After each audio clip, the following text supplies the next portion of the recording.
তো নমস্কার জানাচ্ছি সকলকে। আশা করি আপনারা সকলেই ভালো আছেন। তো যুবসাথী প্রকল্প থেকে একটি নতুন আপডেট এসেছে, যেটি যারা অনলাইনে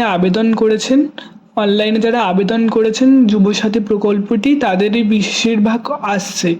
আর যারা অফলাইনে প্রকল্পটি আবেদন করেছেন তাদের এখনও ডিজিটালাইজেশন হতে দেরি হচ্ছে। তো চলুন দেখে নেওয়া কী সেই মেসেজটি। প্রথমে দেখুন, এরকম মেসেজ আসছে: প্রিয় যুবসাথী, আপনার অঙ্গীকার অনুযায়ী বাংলার যুবসাথী প্রকল্পে অন্তর্ভুক্ত হওয়া আপনাকে স্বাগত।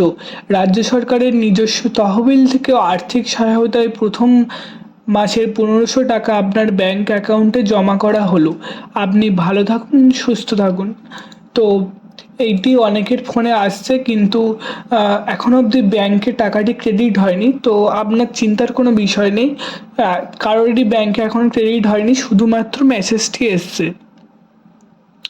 তো যাদের মেসেজগুলি এসেছে তাদের অ্যাপ্রুভ হয়ে গিয়েছে। তো 2 থেকে 7 দিনের ভিতরে টাকাটি ব্যাংকে ঢুকে যাবে বলে মনে করা হচ্ছে এখনো অবধি।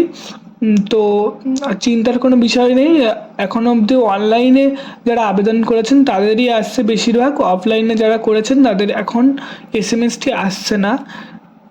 তো সাথে থাকুন, সাবস্ক্রাইব করে নেবেন। ব্যাংকে টাকার ঢুকলে নতুন আপডেট আপনারা এখানে পেয়ে যাবেন।